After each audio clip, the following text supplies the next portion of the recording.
Hello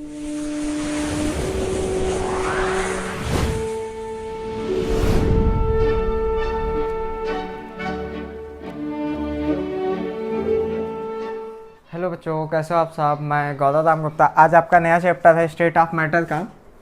कोई भी चीज़, कोई भी मैटर 3 स्टेट में पाई जाती है। पहला सॉलिड, दूसरा है लिक्विड और तीसरा है गैस। सॉलिड कब किसे कहते हैं? सॉलिड हम उसे कहते हैं जब कोई भी मैटर हो, उसके जो मॉलिक्यूल्स हों वो बहुत पास पास हो, उनके बीच में फोर्स ऑफ अट्रैक्शन क्या हो, बहुत ही ज़्यादा हो। तो ऐसे सबस्टेंस को हम क्या कहते हैं? सॉलिड कहते हैं। इनके मॉलिक्यूल्स के बीच में एम्प्टी स्पेस नहीं होता है, होता भी है तो ना के बराबर नेग्लिजिबल उसको माना जाता है। लिक्विड किसे कहते हैं? तो ऐसा सबस्टेंस जिसके मॉलिक्यूल्स के बीच में थोड़ा फोर्स ऑफ अट्रैक्शन सॉलिड से कम हो और इनके बीच में कुछ एम्प्टी स्पेस पाया जाए, इनके बीच में कुछ एम्प्टी स्पेस पाया जाए, इनका जो मॉलिक्यूलर फोर्स ऑफ अट्रैक्शन हो वो सॉलिड से क्या हो, लेस हो। नेक्स्ट बात कर लेते हैं गैस की। गैस ऐसे सबस्टेंस जिनके मॉलिक्यूल्स के बीच में फोर्स ऑफ अट्रैक्शन नेग्लिजिबल हो लेकिन उसको नेग्लिजिबल माना जाए फोर्स ऑफ अट्रैक्शन, और उनके बीच में एम्प्टी स्पेस क्या हो, बहुत ही ज़्यादा हो। अच्छा, सॉलिड से लिक्विड और लिक्विड से गैस कब पाते हैं? सॉलिड को हम जब हीट करते हैं, हम आइस को अगर हीट देते हैं तो वो कन्वर्ट हो जाता है लिक्विड में, और जब हम लिक्विड को हीट करते हैं तो कन्वर्ट हो जाता है वो वेपर में। मतलब हीट देने पे क्या हुआ, आइस वाटर में और वाटर किस में हो गया कन्वर्ट, वेपर में। तो इस चैप्टर में स्टेट ऑफ मैटर में हम बात करेंगे केवल गैस की प्रॉपर्टीज़ और इनके नेचर के बारे में। तो आपका अपना क्लास सुश्रुत केमिस्ट्री क्लासेस, मैं गौरव राम गुप्ता। चलिए शुरू करते हैं। अब बात करते हैं गैस की। तो गैस किसे कहेंगे? जिसके बीच में इंटरमॉलिक्यूलर फोर्स, वो सबस्टेंस जिनके बीच में इंटरमॉलिक्यूलर फोर्स बहुत ही क्या हो, लो हो।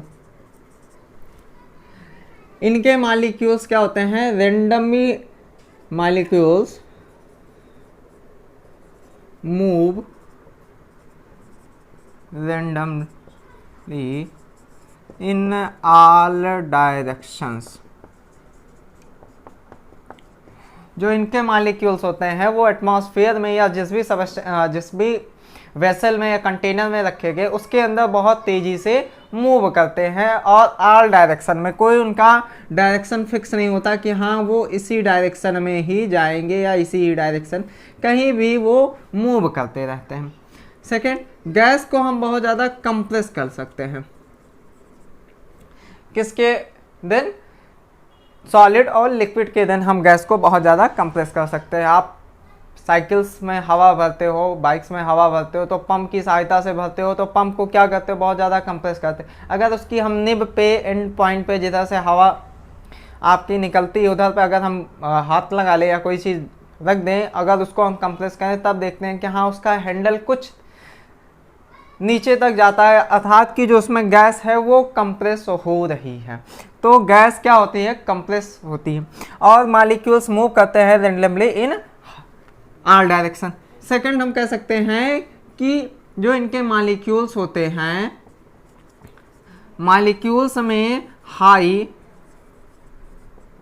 काइनेटिक एनर्जी होती है। किससे देन? सॉलिड और लिक्विड के देन जो इनके मॉलिक्यूल्स होते हैं इनमें हाई काइनेटिक एनर्जी पाई जाती है। ये जब मूव करते हैं तो बहुत काइनेटिक एनर्जी, बहुत तेज़ी के साथ मूव करते हैं। तो ये गैस का कुछ जनरल बातें थी। अब गैस हमने बताया कि हाई टेम्परेचर पे पाया जाता है और लो प्रेशर पे पाया जाता है गैस। इसका escaping power, escaping force greater than होता है इंटरमालिक्यूलर फोर्स से। जो इसके मालिक्यूल्स के बीच में फोर्स होता है उससे इसमें स्केपिंग पावर ज़्यादा होती है, अर्थात उड़ने की, स्केप करने की क्षमता ज़्यादा होती है, दूर दूर होने की क्षमता ज़्यादा होती है, तो इसकी स्केपिंग पावर ज़्यादा होती है इंटरमालिक्यूलर फोर्स से। तो ये हाई टेम्परेचर और लो प्रेशर पर पाए जाते हैं।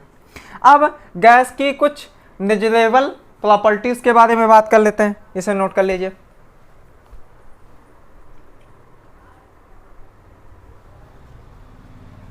चलिए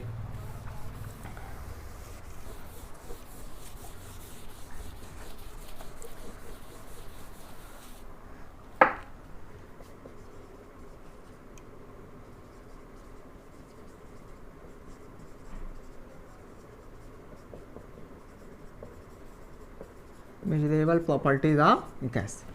तो पहला जो प्रॉपर्टीज है इसका है वॉल्यूम, दूसरा है मास, तीसरा है प्रेशर, चौथा है टेम्परेचर और पांचवा है डेंसिटी। तो वॉल्यूम क्या होता है गैस का? तो कोई कंटेनर लेते हैं, हम ये जानते हैं गैस जिस भी कंटेनर में रखा जाता है उसी का शेप ले लेता है और इसका साइज जो होता है वो इनडेफिनिट होता है, कोई इसका साइज नहीं होता है और शेप वही होता है जिस कंटेनर में रखा जाता है। सेज और साइज क्या होगा इसका?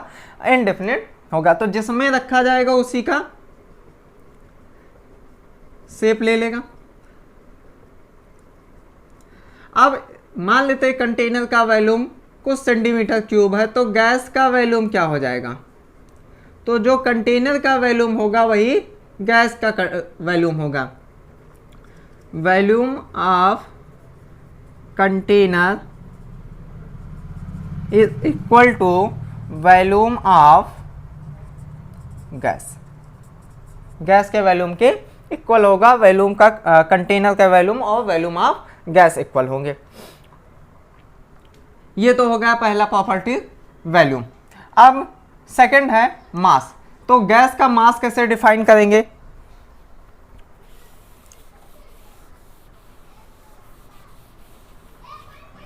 इसको पांचों प्रॉपर्टीज नोट कर लीजिए। मास, तो हमने इस कंटेनर में कोई गैस ली है, अब उस गैस का एक वेट कर लेते हैं कंटेनर के साथ साथ, इसको हम W1 मान लेते हैं। फिर इस गैस को इस कंटेनर में से निकाल के रिमूव करके इसमें फिर इस कंटेनर का वेट कर लेते हैं। अब ये खाली कंटेनर का वेट है और ये विथ गैस का है कि गैस इसमें साथ में है कंटेनर के।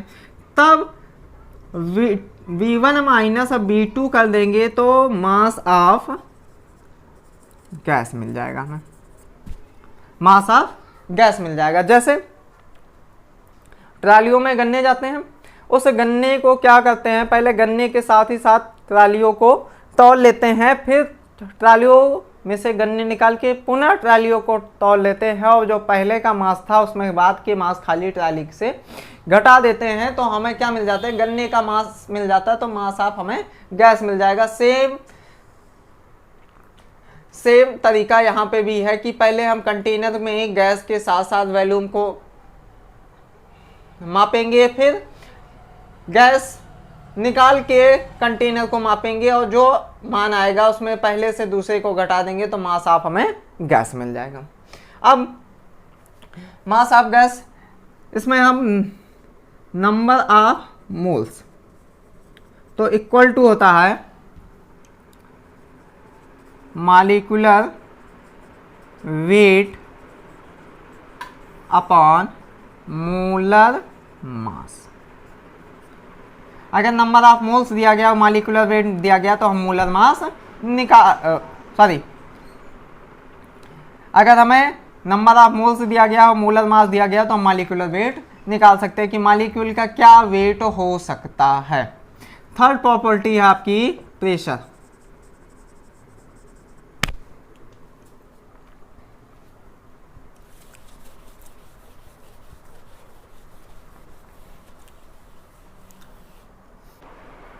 चलिए प्रेशर देखते हैं।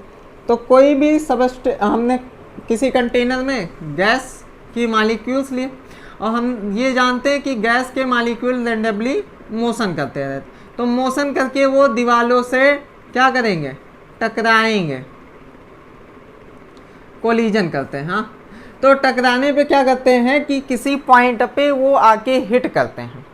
तो जब पॉइंट पे आके हिट करते हैं तो किसी स्पेसिफिक एरिया पे वो आके क्या डालते हैं, फोर्स डालते हैं।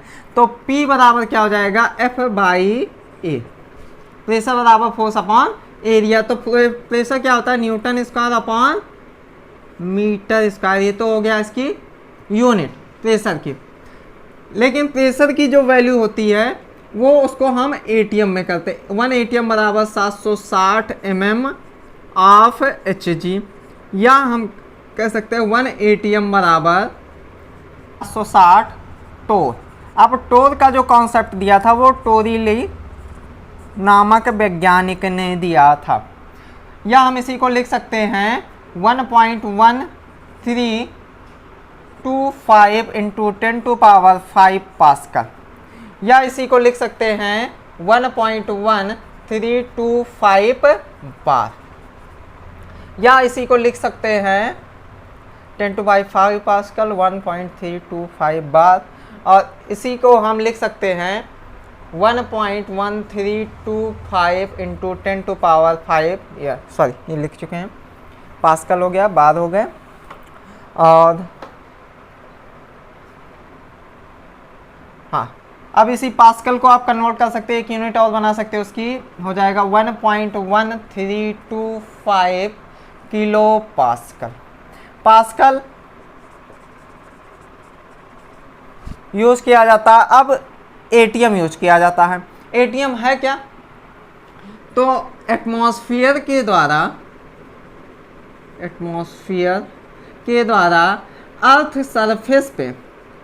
अर्थ के सरफेस पे किसी एक स्पेसिफिक पॉइंट पे जो फोर्स लगाता है, जो हमारा ये वायुमंडल है, ये किसी एक स्पेसिफिक पार्ट पे जो फोर्स लगाता है उसको हम कहते हैं एटमॉस्फेयर। मतलब जो हमारे ऊपर ये प्रेशर डाल रहा है तो उसको हम 1 एटीएम से डालेंगे। अब हमारे ऊपर भी हमारा एटमॉस्फेयर कुछ प्रेशर डाल रहा है तो उसको हम किस में नापते हैं, एटीएम में। ये हो गई आपकी प्रेशर की वैल्यू, नोट कर लीजिए इसे। चलिए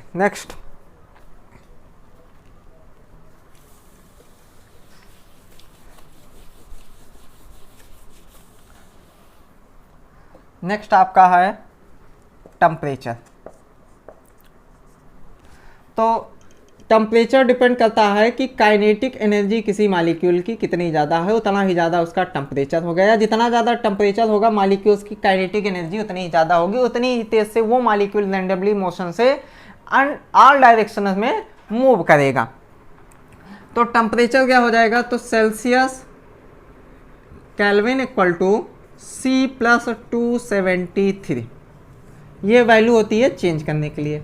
हमें इस चैप्टर में जितने भी मान दिए जाएंगे वो केल्विन में दिए जाएंगे या सेल्सियस में दिए जाएंगे, तो उन्हें हमें कन्वर्ट करके किस में लिखना होगा, केल्विन में लिखना होगा। या F-32/9 इक्वल टू C/5, ये हो गई आपकी दूसरी वैल्यू। अगर फ़ारेनहाइट में दिया गया है तो उसको हमें सेल्सियस में चेंज करना है, और फिर सेल्सियस में चेंज करने के बाद उसे हमें केल्विन में। हमें इस चैप्टर में जो भी वैल्यू रखनी है टेम्परेचर का, वो हमें किस में रखना है, केल्विन में ही रखना है।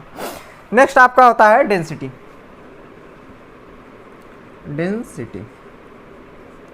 तो डेंसिटी का फार्मूला होता है D बराबर PM/RT। ये हो गया डेंसिटी। ये एब्सोल्यूट डेंसिटी है, जो वेपर डेंसिटी होती है वो होता है मोलर मास बाई ये होता है वेपर डेंसिटी। नोट कर लीजिए इंक।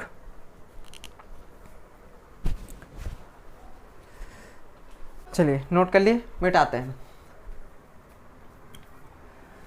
देखिए हाँ, एब्सोल्यूट डेंसिटी। अब यहाँ पे ये आर है, आर को कहते हैं यूनिवर्सल गैस कांस्टेंट, और इसकी वैल्यू होती है 8.8021 एटीएम मोल इनवर्स या केल्विन, मोल पर मोल, एटीएम पर मोल केल्विन होती है इसकी वैल्यू, आर की वैल्यू। चलिए इतना नोट कर लिए। टेम्परेचर, ये पांचों वैल्यू, पांचों जो मेजरेबल प्रॉपर्टीज थी गैस की, वैल्यू, मास, प्रेशर, टेम्परेचर और डेंसिटी, इनके बारे में बात कर लिए। अब बात करते हैं गैस के लॉ के बारे में। गैस कुछ सर्टेन लॉ फॉलो करते हैं जिनको हम गैस लॉ कहते हैं।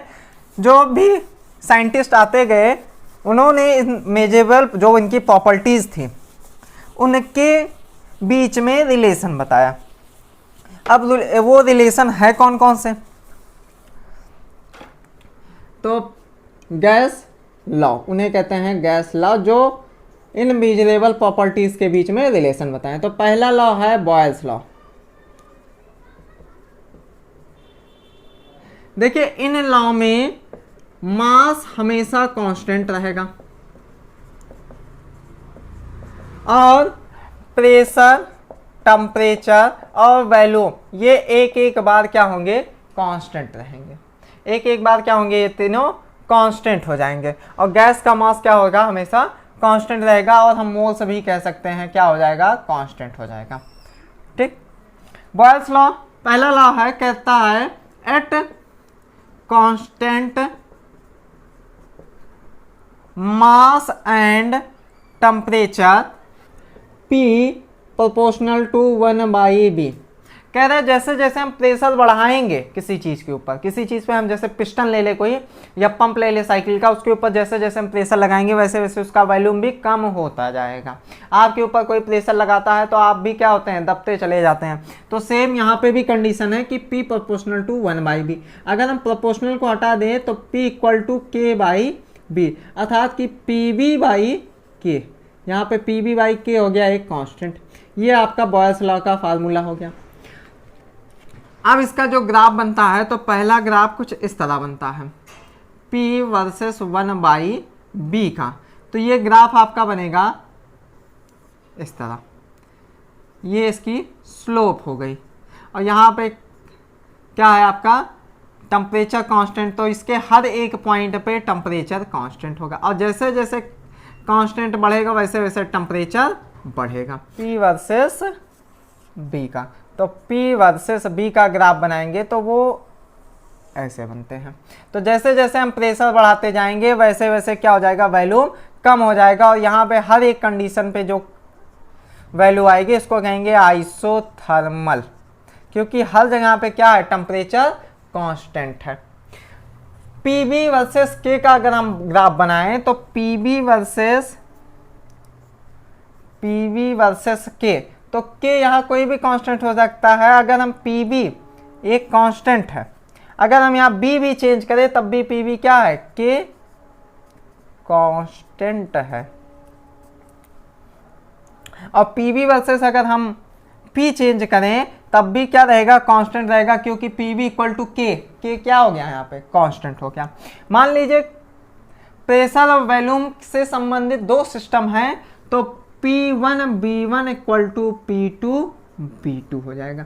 अगर दो सिस्टम बगल बगल रखते हैं और कभी एक दूसरे से सर्टेन टाइम कभी एक दूसरे से जुड़ जाएं, तो उनके बीच में क्या कंडीशन होगी? मतलब क्या उनके बीच में चेंजेस आएंगे उनके वॉल्यूम में या उनके प्रेशर में? तो इनके लिए P1B1 इक्वल टू P2B2 हो जाएगा। इसे नोट कर लीजिए।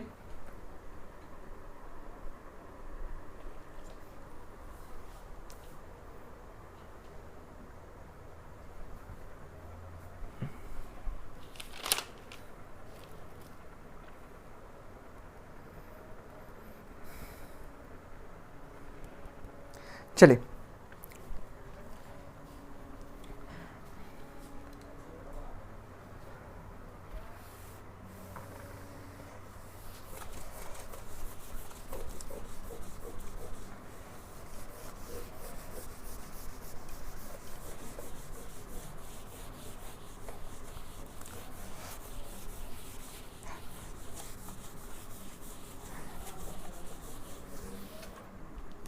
अब नेक्स्ट लॉ है आपका चार्ल्स लॉ।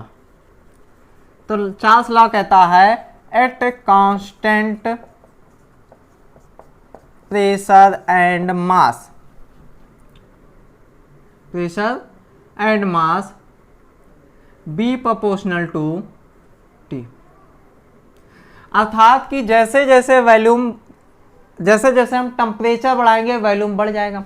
अब कैसे वॉल्यूम बढ़ जाएगा? अगर हम टेम्परेचर बढ़ाते हैं, टेम्परेचर को इंक्रीज करते हैं तो काइनेटिक एनर्जी बढ़ेगी, और जब काइनेटिक एनर्जी बढ़ेगी तो मॉलिक्यूल्स का क्या हो जाएगा, एनर्जी भी बढ़ेगी। और जब मॉलिक्यूल्स का एनर्जी बढ़ेगी तो और तेजी से रैंडम मोशन में घूमेंगे, आल डायरेक्शन में। तो जब आल डायरेक्शन में हम घूमेंगे तो अब पहले इस पे फोर्स कम डाल रहे थे, अब फोर्स ज़्यादा डालेंगे। जब फोर्स ज़्यादा डालेंगे तो वॉल्यूम क्या हो जाएगा, बढ़ जाएगा। तो टेम्परेचर किसके प्रोपोर्शनल है, वॉल्यूम के। तो B equal to K T कह सकते हैं, या B by T equal to K कह सकते हैं। ये हो गया आपका फार्मूला चार्ल्स लॉ। ये हमसे कहता है कि वॉल्यूम बढ़ाएंगे तो टेम्परेचर बढ़ेगा, टेम्परेचर घटाएंगे तो वॉल्यूम भी घट जाएगा। अब अगर इसका ग्राफ बनाया जाए B वर्सेस T का, तो वो इस तरह बनेगा। यहाँ हर एक पॉइंट पे क्या हो जाएगा, आइसोबार्स हो जाएंगे। हर एक पॉइंट पे प्रेशर क्या हो जाएगा, कांस्टेंट हो जाएगा, P कांस्टेंट हो जाएगा। जैसे जैसे प्रेशर बढ़ाएंगे कांस्टेंट बढ़ता चला जाएगा। ये हो गया B वर्सेस T का ग्राफ। अगर दो मान लेते हैं दो वेसल रखे हुए हैं और आपस में इनको जोड़ दिया जाता है, यहाँ B1 और T1 है, यहाँ B2 है, T2 है। B1 की वैल्यू फाइंड है, T2 की फाइंड है, B2 की फाइंड हो। यहाँ पे हम इस वाल्व को खोल देते हैं तो यहाँ T2 क्या हो जाएगा, तो इसके लिए हो जाएगा B1 by T1 equal to V2 by T2। यहाँ पे आपको दिख रहा है, नहीं दिख रहा है।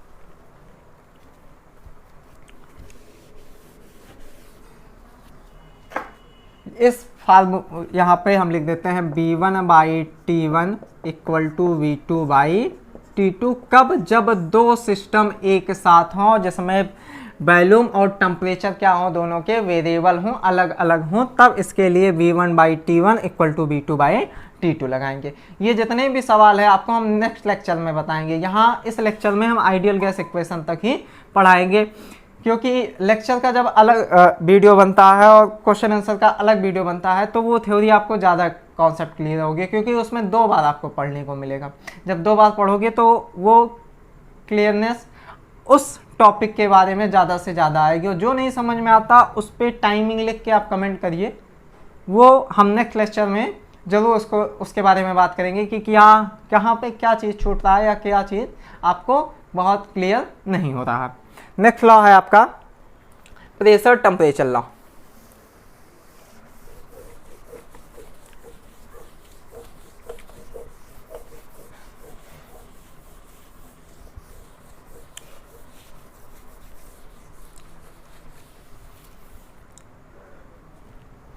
प्रेशर टेम्परेचर लॉ तो कह रहे हैं at constant volume and mass, कह रहे हैं P प्रोपोर्शनल टू T। कह रहे हैं जैसे जैसे प्रेशर बढ़ाएंगे वैसे वैसे उसका टेम्परेचर बढ़ता जाएगा। जैसे जैसे हम टेम्परेचर बढ़ाएंगे प्रेशर बढ़ता जाएगा। अब टेम्परेचर से प्रेशर का कॉन्सेप्ट आप समझ सकते हो।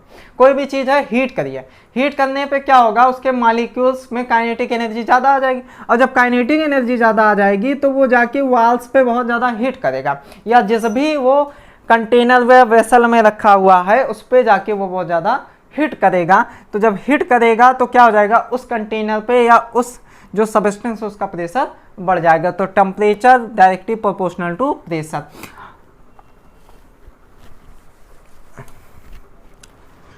यहां पे हम क्या कर देंगे, P equal to K T,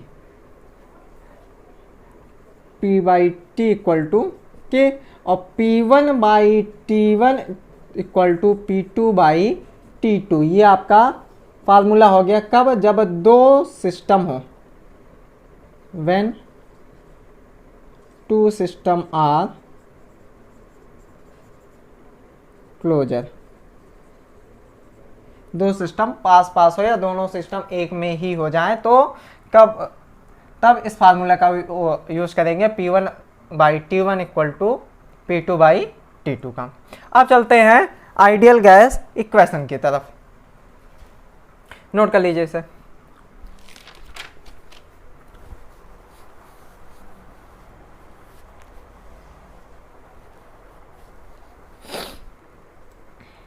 इसका ग्राफ भी देख लेते हैं।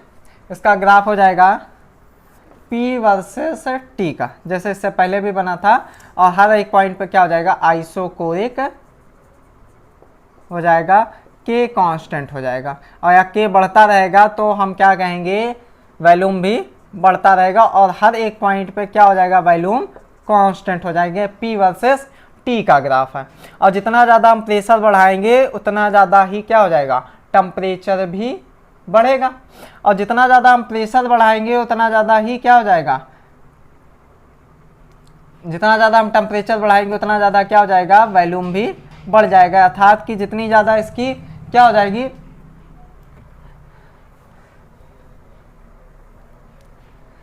जितनी ही कम इसकी स्लोप रहेगी उतना ही क्या हो जाएगा, ज़्यादा, उतनी ही कम उसका, सॉरी हाँ, जितना ही ज़्यादा प्रेशर होगा उतना ही कम क्या हो जाएगा, उसका वॉल्यूम हो जाएगा। अर्थात कि जितना कम स्लोप होगा, ये स्लोप आपका जितना कम होगा उतना ही कम क्या हो जाएगा, वॉल्यूम उतना ही कम हो जाएगा। नोट कर लीजिए। अब चलते हैं आइडियल गैस इक्वेशन की तरफ।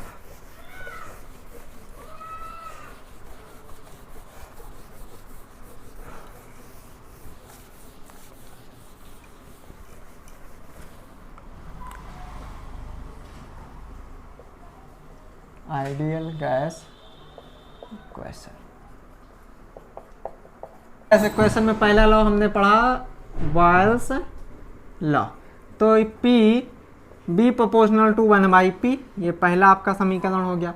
दूसरा हो जाएगा चार्ल्स लॉ, ये हो जाएगा B प्रोपोर्शनल टू T। अगर इन दोनों फार्मूले को हम एक साथ लाएं तो B प्रोपोर्शनल टू T/P हो सकता है, तो PB प्रोपोर्शनल टू T हो जाएगा। प्रोपोर्शनल अगर हटा देंगे तो PB बराबर RT, और एक कांस्टेंट है जिसको क्या कहते हैं, यूनिवर्सल गैस कांस्टेंट। अब इसकी वैल्यू हम आपको जितनी वैल्यू है लिखा देते हैं। तो ये हो गया फॉर 1 मोल, 1 मोल गैस के लिए। अगर कई मोल हो जाएं तो PB बराबर nRT। n यहाँ क्या है कि कई ज़्यादा मोल हो तब उनके लिए, और इसी इक्वेशन को कहते हैं आइडियल गैस इक्वेशन। इसी इक्वेशन को कहते हैं आइडियल गैस इक्वेशन, PB बराबर nRT को। अब PB बराबर nRT से ही डेंसिटी आती है, देखिए कैसे।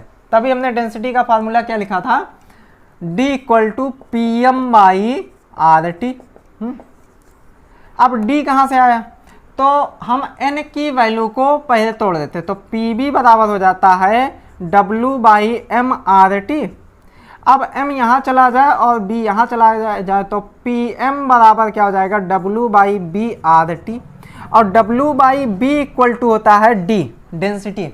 W/B इक्वल टू क्या होता है, डेंसिटी।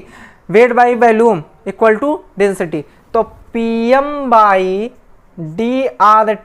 तो D बराबर क्या हो जाएगा, Pm/RT। ये हो गया आपका घनत्व, किसका, एब्सोल्यूट डेंसिटी आ गया, किसकी, गैस की आ गई। तो PB बराबर nRT आइडियल गैस इक्वेशन से, और आइडियल गैस इक्वेशन से बॉयल्स लॉ और चार्ल्स लॉ से ही आए हैं, या चार्ल्स लॉ बॉयल्स लॉ से आइडियल गैस इक्वेशन आए। ये हो गया आपके आइडियल गैस इक्वेशन के बारे में। अब इसके क्वेश्चंस हम कल कराएंगे, और जो बॉयल्स लॉ और चार्ल्स लॉ के क्वेश्चन है या प्रेशर टेम्परेचर लॉ के क्वेश्चन है, ये भी हम आपको कल ही कराएंगे। कुछ इसमें